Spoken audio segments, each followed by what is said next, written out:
একটা লিফটের বিল সে 25 লক্ষ টাকা থেকে 50 লক্ষ টাকা করলো, অর্থাৎ একটা লিফট সরবরাহের ক্ষেত্রে সে 25 লাখ টাকা দুর্নীতি করেছে।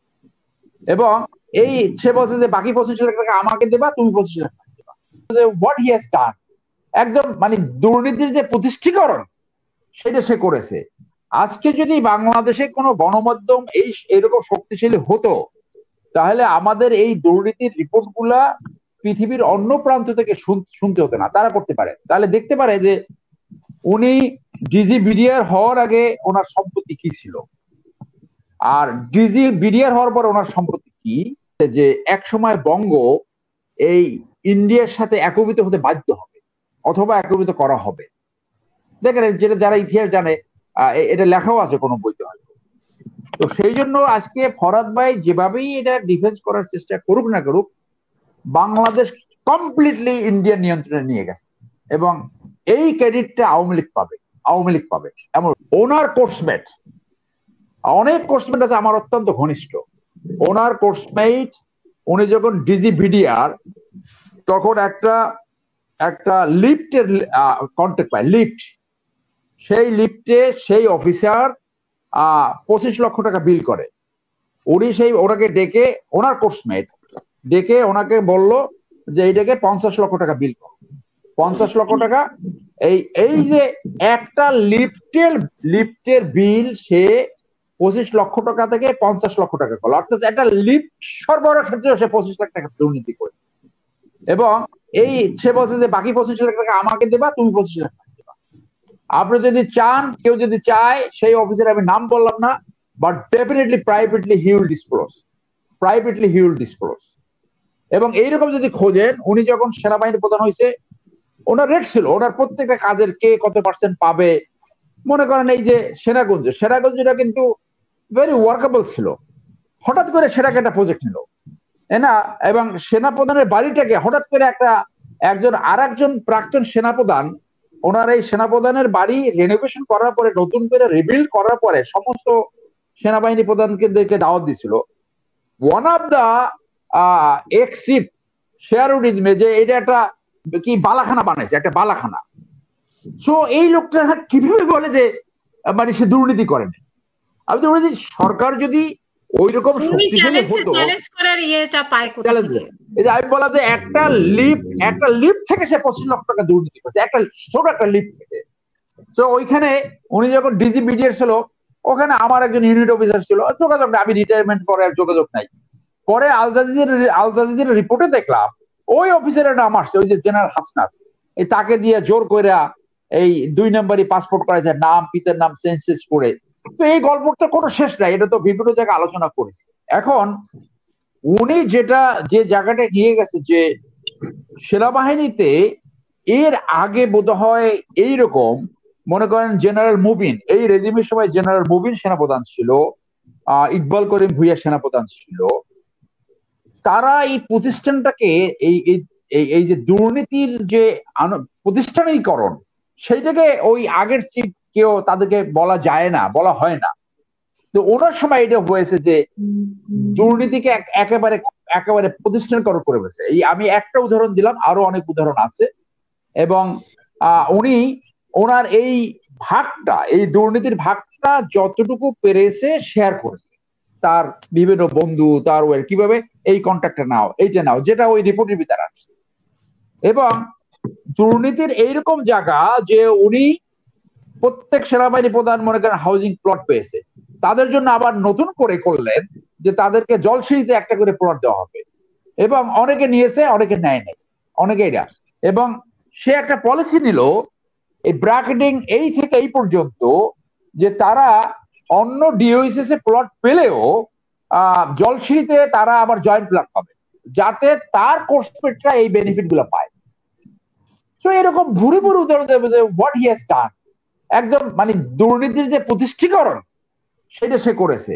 আজকে যদি বাংলাদেশে কোনো গণমাধ্যম এরকম শক্তিশালী হতো, তাহলে আমাদের এই দুর্নীতির রিপোর্ট গুলা পৃথিবীর অন্য প্রান্ত থেকে শুনতে হতো না। তারা করতে পারে, তাহলে দেখতে পারে যে উনি ডিজি বিডিআর হওয়ার আগে ওনার সম্পত্তি কি ছিল, আর ডিজি বিডিআর হওয়ার পর ওনার সম্পত্তি কি, এবং আর সেনাবাহিনী প্রধান হওয়ার পরে ওনার সম্পত্তি অর্থাৎ ডিজিবিডিআর এর লাইন থেকে তার সম্পত্তি, তার আগেও তার দুর্নীতি করার অনেক সুযোগ আসছে, কারণ সিনিয়র জেনারেল হলে কিন্তু সুযোগ আসে, অনেকে করে অনেকে করে না।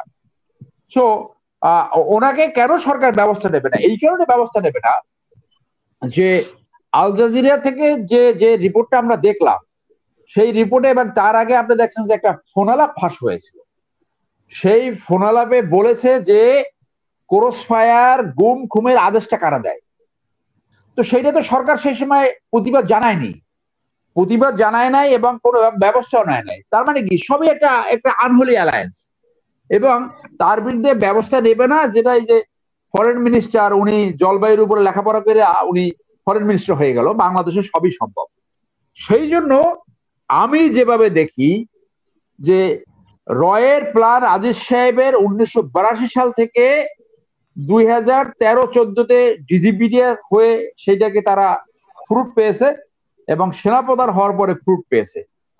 তাহলে আজকে বাংলাদেশকে যেখানে নিয়ে গেছে গণতন্ত্রহীনতা, সুশাসনহীনতা, ন্যায় বিচার নাই, ন্যায্যতা নাই, প্রতিষ্ঠানগুলো ভেঙে গেছে অথবা দুর্বল হয়ে গেছে, সেই জন্য দুইটি জায়গা আঘাত করা দরকার ছিল। একটা ছিল সশস্ত্র বাহিনী, আর একটা ছিল জুডিশিয়ারি। সশস্ত্র বাহিনীর প্রফেশনাল এই ধরনের লোককে বসিয়ে প্রফেশনালকে একদম উইক জায়গায় নিয়ে গেছে, এবং বিচার ব্যবস্থাকেও অনেকখানি দলীয়করণ করে সেটাকে অনেক উইক জায়গায় নিয়ে গেছে। তাহলে একটা দেশে যদি সশস্ত্র বাহিনী স্ট্রং না থাকে, আজকে যদি বিচার ব্যবস্থা দুর্বল হয়ে যায়, শিক্ষা ব্যবস্থা যদি ভেঙে পড়ে, অর্থনীতি ভেঙে পড়ে, তো দেশে কিছু থাকে না। তো ক্ষমতায় থাকার জন্য তো আপনি ওই ইন্ডিয়ার উপরে ডিপেন্ড হবেন। তো সেই জন্য আজকে এই Awami League has become a মানে রয়ের 1 নম্বর পার্টি, বিএনপির কিছু নেতৃত্ব হয়ে গেছে রয়ের 2 নম্বর পার্টি, এবং জাতীয় পার্টি 3 নম্বর। তার মানে হলো রয়ের এ টিম, বি টিম এবং সি টিম, এবং এইটাই চেয়েছিল ইন্ডিয়া। সেই জন্য আমি এটাকে দেখি যে Aziz is nothing but A product of র, এবং র এখানে সাকসেসফুল হয়েছে। আমাদের দুর্ভাগ্য, আমাদের নেতৃবৃন্দ যারা ক্ষমতায় আছে বা ছিল বা ভবিষ্যতে যাবে, তারা এগুলো বুঝে কিন্তু কোনো ব্যবস্থা নিতে পারছে না, যার জন্য পরিস্থিতি হয়েছে। ওই লাস্ট ঘটনাটা বলে শেষ করি যে 1948 সালে নেহরুকে একজন সাংবাদিক জিজ্ঞেস করেছিল যে আপনি এই যে বাংলাদেশে তারা বঙ্গ ডাকতো, তখন এই নেহরু এই পূর্ব পাকিস্তানকে বঙ্গ ডাকতো, যে বঙ্গ থেকে যে হিন্দুরা আসে তাদেরকে একরকম ট্রিটমেন্ট করেন, আর অন্য জায়গা থেকে যারা আসে, আফগানিস্তান পাকিস্তান থেকে আসে, তাদেরকে একরকম ট্রিটমেন্ট করেন, নেপাল থেকে যারা আসে। তো সে এইটাকে এইভাবে ব্যাখ্যা দিল যে লুক, আজকে যেভাবে পাকিস্তান 47 সালে ভাগ হয়েছে, এই 48 সালে সে এইটাকে বলেছে যে এক সময় বঙ্গ এই ইন্ডিয়ার সাথে একীভূত হতে বাধ্য হবে অথবা একীভূত করা হবে। দেখেন, যেটা যারা ইতিহাস জানে, এটা লেখাও আছে কোনো বইতে হয়তো।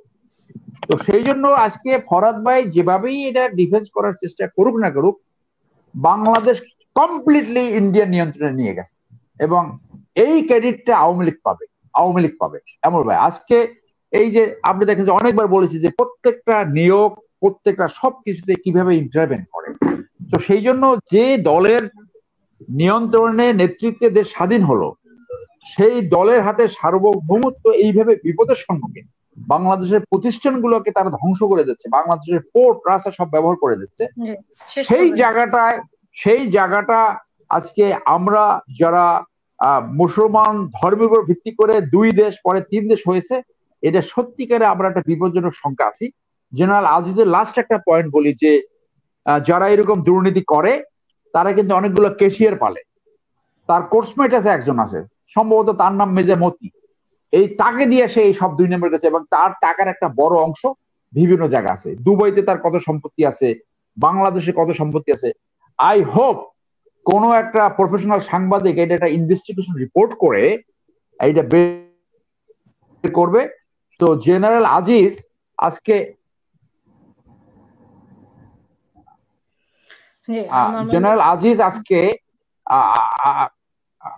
জেনারেল শুনতে পাচ্ছেন? শুনতে পাচ্ছি, ক্যামেরাটা বোধহয় অফ হয়ে গেছে, কি একটা ডিস্টার্ব হলো, ছবি দেখা যাচ্ছে না। তো জেনারেল আজিজ প্রতিষ্ঠানকে শেষ করি, আমি 30 সেকেন্ড শেষ করি, যে জেনারেল আজিজ আজকে এই প্রতিষ্ঠানকে এমন এমন জায়গায় নিয়ে গেছে যে সেনাবাহিনী সাধারণত জনস্বার্থ, দেশের স্বার্থ, সার্বভৌমত্ব সেটা রক্ষা করে, কিন্তু আজকে সে জনগণের স্বার্থের বিপক্ষে দাঁড় করিয়েছে এই প্রতিষ্ঠানকে। এই জন্য সেনাবাহিনী দায়ী না, এই জন্য সেনাবাহিনীর সমস্ত সদস্য দায়ী না, এই জন্য ওই সেনাপ্রধানকেই দায়ী করা যায়। এবং জেনারেল আজিজকে আমি আগের একটা টকশোতে বলছিলাম 5টা অপরাধে তাকে বিচার করা যায়, এবং তাকে যদি বিচার ভবিষ্যতে কখনো করার সুযোগ আসে তাহলে তাকে এই